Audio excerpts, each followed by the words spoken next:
Hello everyone, this is Sheba Joy. Welcome to my channel Zion Shekinah Official. Zion is God's dwelling place, Shekinah is God's glory.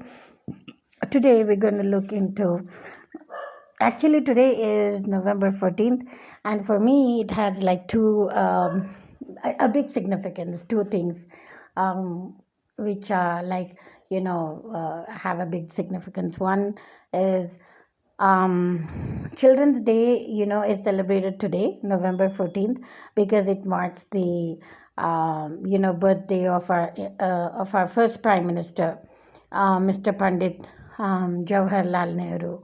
And he was very fond of children.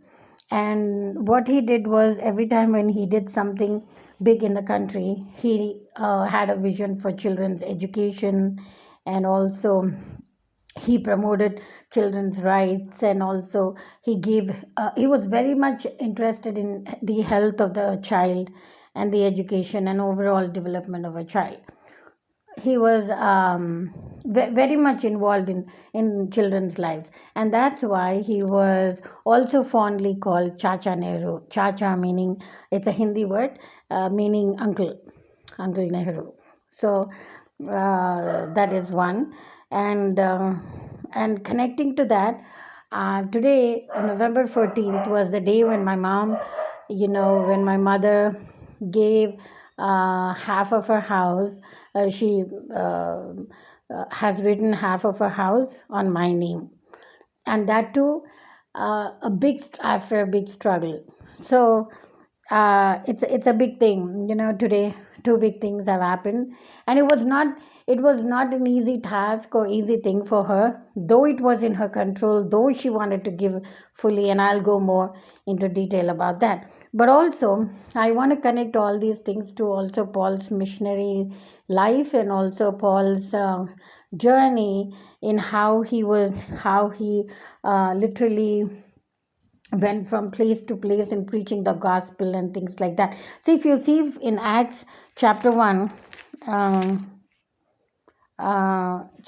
Acts chapter 1, it talks about Paul's, the promise of the Holy Spirit. Like, it, Paul, who actually was called Saul, until he had a total transformation at Damascus, when he saw that, God, Jesus spoke to him and said, "Why are you persecuting me?" When he was a Roman soldier, and he was a Jew, he was also a Pharisee, and he was totally persecuting Christians very wrongly, very wrongly. He was totally against it at that point. And the last person that he actually stood there and witnessed killing uh,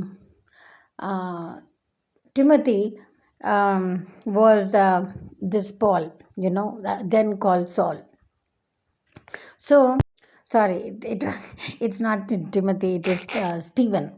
So Paul, actually, Stephen becomes a martyr, and he sees, Paul sees, Stephen get killed and all that by these people, Pharisees and Sadducees, stoning him and all that. And then Paul sees that. At that time he was called Saul, and then, actually his mantle falls on Saul, now Paul.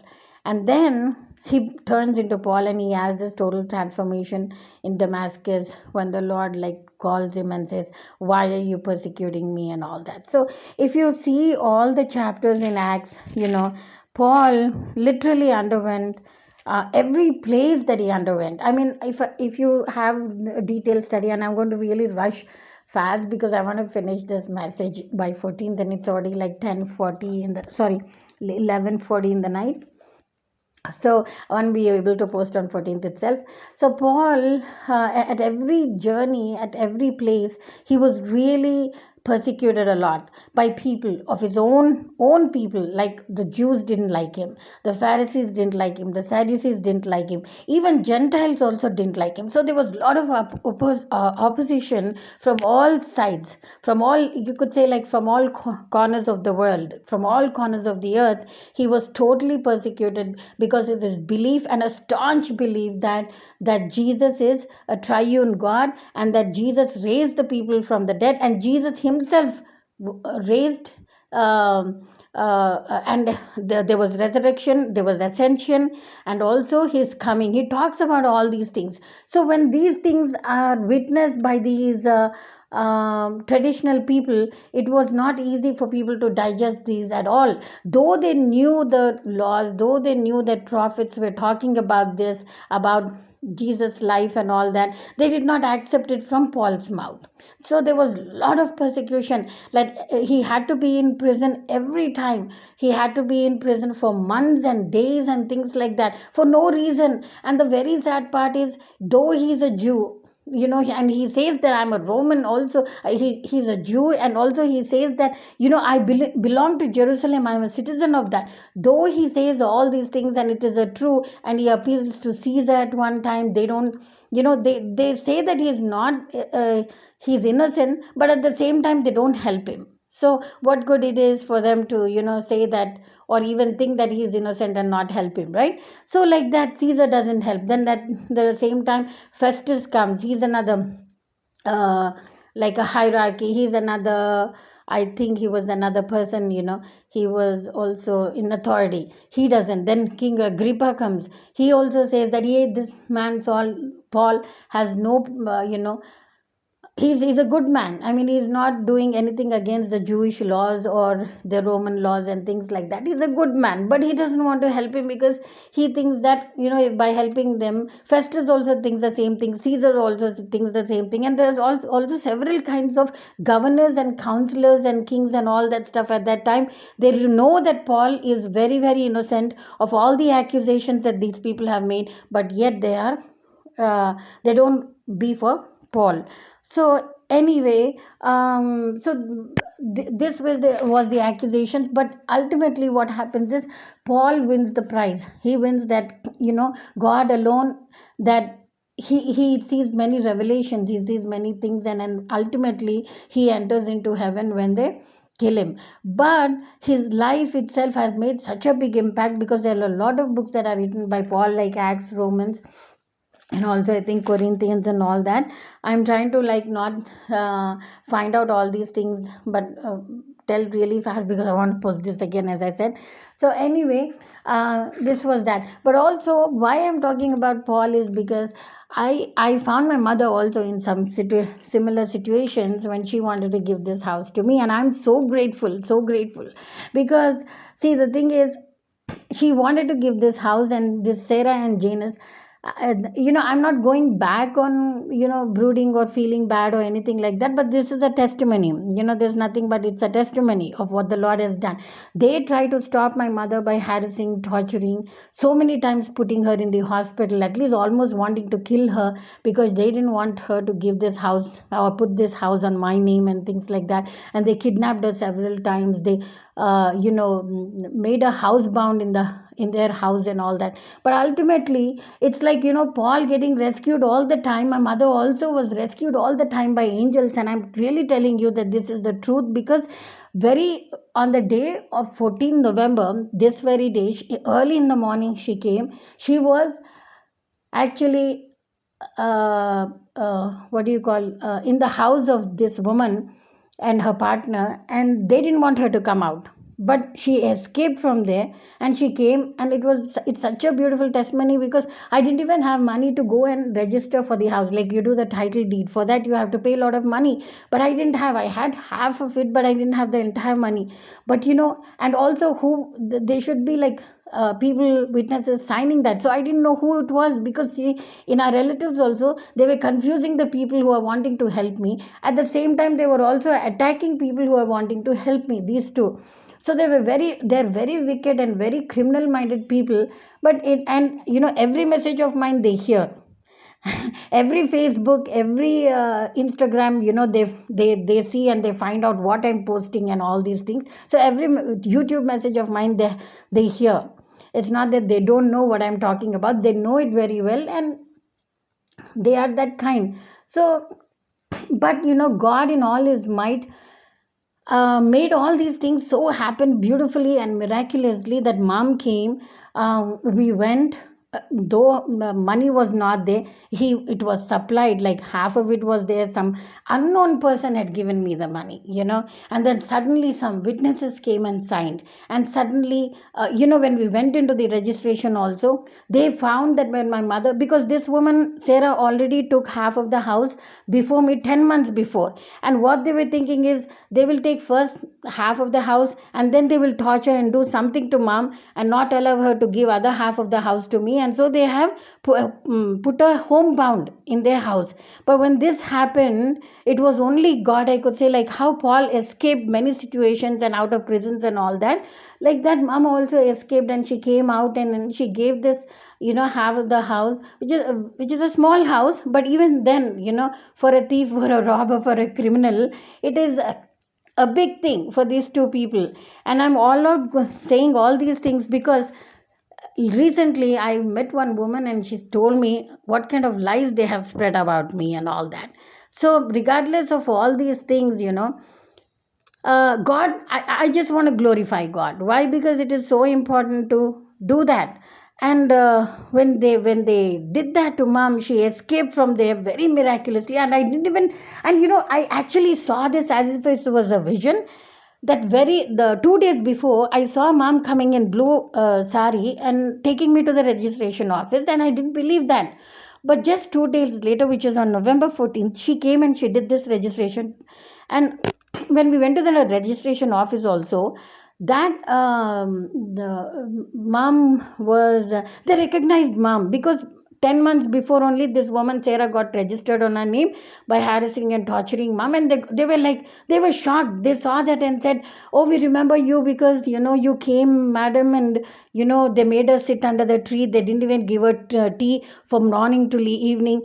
So some people were saying all that. And the person, that officer, immediately stood up, and she said, madam, actually I studied under you, because mom worked in many districts or many schools and colleges and all that, many cities. So one of the cities that she studied there, she said, I was very poor, and my mom helped her in buying the uniform and books, and also not taking the fee for the school. And she just got up, and she was trying to touch my mom's feet, but she said, no, no, no, don't do that, it is only Jesus. She literally said that to her, and she said, yes, madam, I believe in Jesus, she said, in front of all. So it was a beautiful thing from the time. And then when mom gave me the papers, it was like, she blessed me actually. She said, that Aaronic blessing, I will bless thee. And I don't remember, I'm just rushing and all that stuff. So she blessed me with that, and then she gave me this paper. So today it holds a very, very important day for me, because 14 November I got the thing. And on Children's Day, a good mother has given to a good daughter, and a good daughter has received a blessing from a good mother. This is because the thing is, the sacrifices that she has made for this house, and the reason she wanted to give the is much more than this. And I can't crunch everything in this small message and all that, which I want to complete so soon. But so this is my testimony. And recently we have seen another movie. I just want to close with that. There, that movie's name is called OM. I don't want to say the OM word, because it's a it's a uh, uh, chant of the Hindu word, but it's OM, Shanti OM. So I call O Shanti O. So that in that movie, the same thing happens. I mean, that man kills the woman, and he goes away. After 30 years, the same thing is played out in front of him, and he is penalized. The way he kills the woman is the same way he he dies also. So, and then it is such a good movie. You have to see this movie, because I think it was so real. And believe it or not, I watched this movie when I was in States, and I always wanted to watch this on a big screen. I watched it on TV. But and I came to India, and after so many years, it was aired again. Because all these years, we were trying to find. Even my daughter likes it so much. We were trying to find this on the YouTube and things like that, or Prime and all that. It was not there. They were saying rent it, but then it would give the same experience, right? That small screen. But suddenly this movie had come up in the theaters and we went and watched it. It was really beautiful. It was actually very pulsating. At the same time, it was, I had some goosebumps also on my this thing, because she says, though it is though it's a non-Christian movie, she says that woman who was killed by this man, she says, his name is Mukesh, so she says, Mukesh, you will pay for your sins. So every wrong seed that has been sown in their lives, they will have to, that fruit will come into back into their lives, right? So if they sow mangoes, they will bring. If they have oranges, if they have sown wickedness, these people, definitely they will reap their own stuff. So, because why? If a non-Christian movie could say that, how much more? My Bible and our God completely talks about vengeance. God says, vengeance is mine, I will repay. And he also says, I laugh at the wicked every day, for the day is coming, he says. So, whatever it is, I mean, it is not for us to hoard negative or unforgiveness and all that. No, it is not for us to do that at all. But ultimately, it is God who's going to avenge these people, because the atrocities, the harassment, the torture they've given an old person, an elderly person, a well-known person, a person who has lived life, and was so generous, and she was a very good, people even called her saint at her death, and that was very mind-boggling for me to hear that, a woman like that. So that when a person like that is tortured and harassed, it will not go waste, and definitely they will reap for their sins. But most importantly, I want to emphasize here is that God in all is a gracious God. He's a good God. He's going to do what he has finished, and it is so important. He is definitely going to do what he has finished, what he started, right? His promises are true, and they are all yes and amen. So I want to end this because time is up. But anyway, thank you so much for listening. May the Lord bless this word, and thank you for listening. Bye. Anyway, I said it too quick, but without saying, ending it properly, I thought I should do that again. So what is most important here is, having a grateful heart, because my mom, I'm very grateful to her for whatever she has done, and she really, I mean, uh, uh, went through a lot. She was harassed and tortured and physically abused, and a lot of nonsense had happened with her, and God had seen that. So justice will be given to her, but in the end, and then in spite of all this, that's why I say she's my role model, because the thing is, whenever I have some difficulties, or people are acting crazy or something like that, or there are situations and times where I feel down and all that, immediately I think of my mom, because I feel that nothing could be, would be more greater, could be more greater than what my mom went through. So she always has been my inspiration. She has been my guide. She has been my strength, and she has been, um, yes, I understand every mother is special to everyone, but I think my mom, because she went through all these things, and though she lived very gloriously in her former days, her latter days were really sad and bad. She was a deacon in the church, and she had a very excellent good name. Even after like 4 5 generations, people remember her from young to old. And she has been a deacon, she has been an evangelist, she was a principal of the schools, and in various districts, and many districts and all that. And also she started schools also, she started schools, and then she upgraded Stanley School to a high school, and then college to diploma in commercial and computer practice and things like that. And she also introduced lots of things, and she was an excellent administrator. I mean, and also she was such a good disciplinarian that even today, like I when I see meet some teachers or professors in school and college, because she was a principal to both school and college. These they say, when we used to see your mother, madam, we used to just shiver and stand still and not know what to do. But at the same time, she was such a straightforward person and such a loving person. One person recently, she said that, she was actually a professor in school, Stanley College. And she said one day, teachers and professors come inside the school when the time, they finish their, I mean, when they come in the morning at 8, and then my mom used to stand at the gate, like, not at the gate, but inside the gate, like, where her bungalow was. And she used to stand with an umbrella and watch everyone when they're coming in, what time, and all that. So one professor said that she was coming in and she was late by 10 minutes, I think, 10, yeah, 10 minutes. And when she saw my mom, and she wouldn't do that every day, my mom wouldn't do that every day. Occasionally, sometimes, she would just go and stand. Um, so one day, she saw my mom standing on the steps of the bungalow, which was inside the school and college. And that's where, the principals would reside, because she was from MCI, Methodist Church in India. The school also belonged to that MCI. So when she stood there, this professor actually froze when she saw my mom, because she came in late about 10 minutes ago. And when she froze, and she had a valid reason, her daughter was not, no, her son was not well. He had very high fever. They admitted him in the hospital, and then she came to school, to college. So when she saw my mom, she froze and she didn't know what to do. But because my mom was so prayerful, I should tell you this also, I think. And she was very discernful.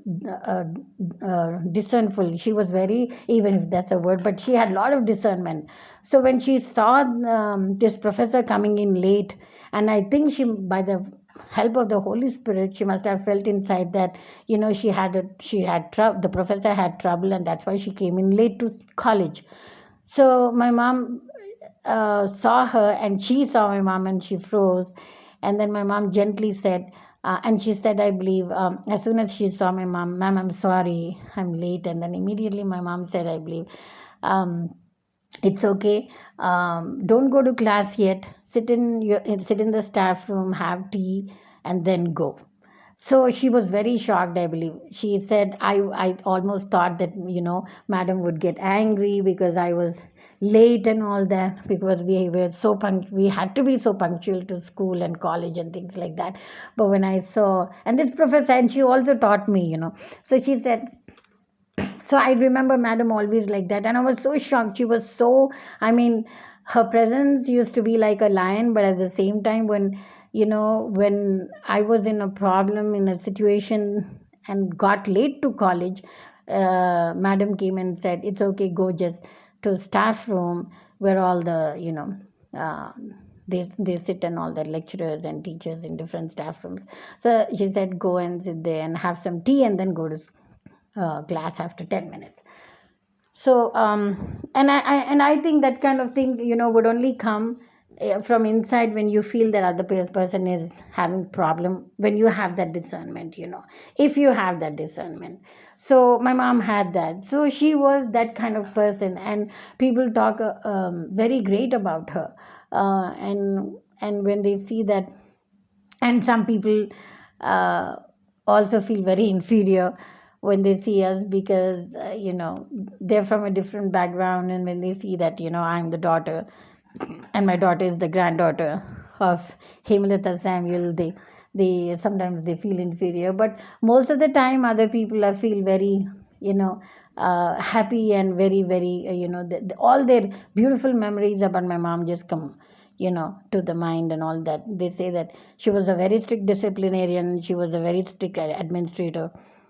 At the same time, she was so much, so much kind. She was very kind, she was very generous, and she knew what to do when. and then she would lead the staff meetings and all that with prayer every time. I mean, doesn't matter if it's a Hindu or a Muslim, teachers or lecturers sitting in that staff meeting, doesn't matter. They all have to sit. But my mother never shied back, saying that no and all that. Yes, it's a Christian school, but these days, even in Christian schools, they're not allowed to pray or do anything like that.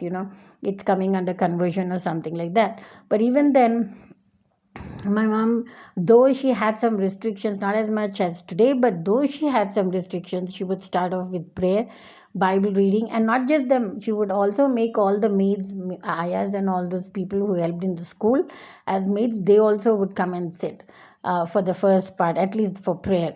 So she would hold a chapel, and then she would start off, giving minutes of the. Uh, that session or class and all of that meeting. So a lot of people remember mom like that, so I'm also very grateful. But most importantly, her blessings are there with me and my daughter, because she really blessed, and in the last days when I had to go and bring, and then just before in 2019 when they kidnapped mom and all that, and then they took her, and I didn't know where she was for 14 months. I took the police and lawyers and people like that to go and take her from this woman's house.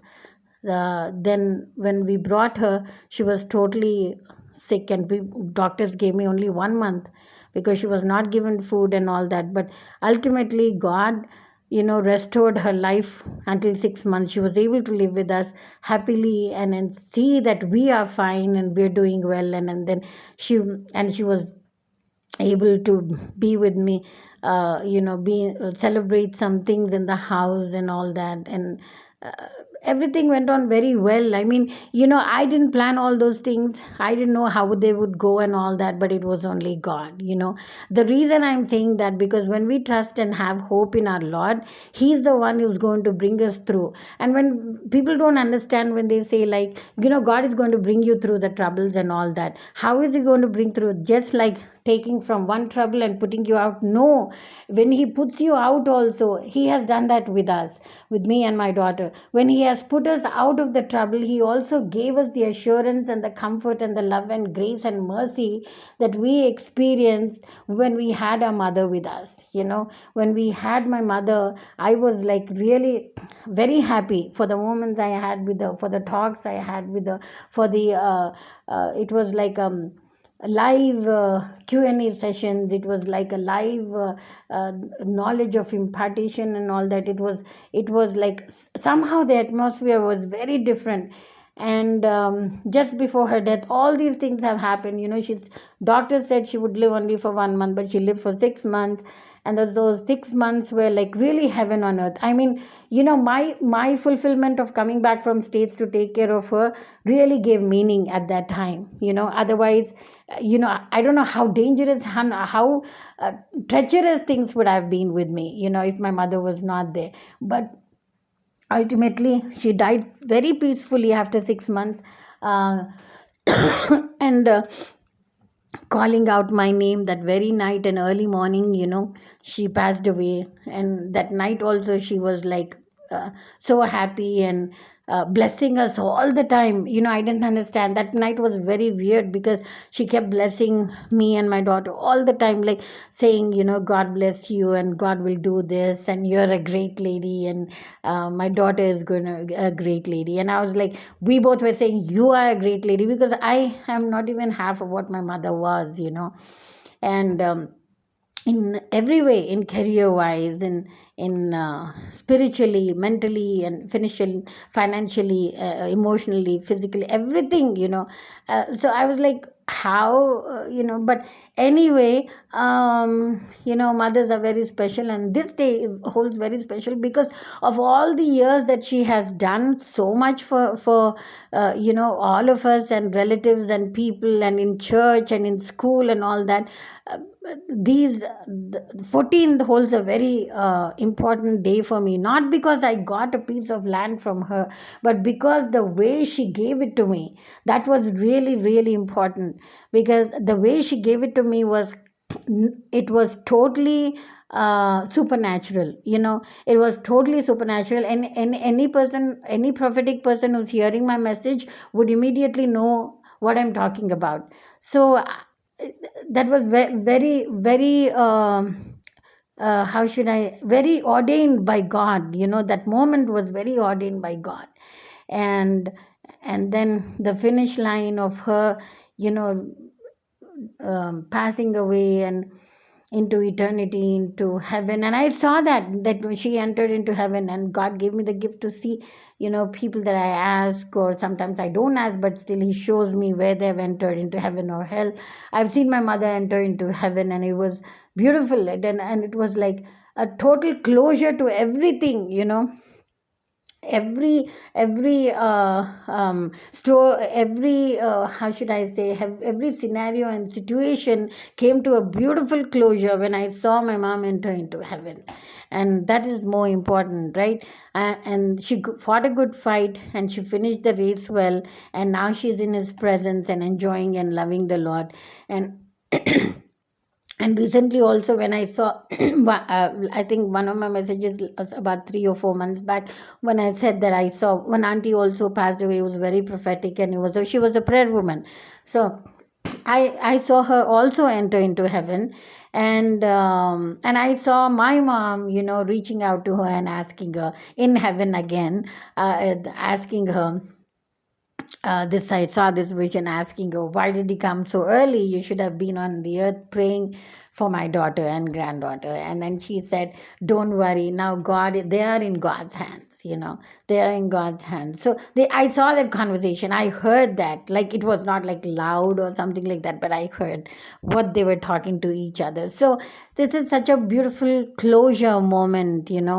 And and I really, I cannot express how grateful I am to God. Because we read Bible, we sometimes think that God is this and God is that, but at the level that I think I experience my God, my Lord, is very, very deep. And it's very intricate, and I'm so touched and so moved by His presence, so loved by His presence. So I feel that I'm actually unauthorized to, get His mercy and grace, but yet He has showered, because He calls me the child of God, and He calls me His own. So it is a very, uh, um, how should, uh, love beyond love, agape love, experience with my Lord and my, Jesus. So yeah, so this is what. So that's why this November 14th, as soon as it comes, all over India, people celebrate Children's Day, and I get to celebrate two celebrations on this day. One is my mom, fighting through every fiercest battle, and giving this, small piece of land or property, you may call it, on my name.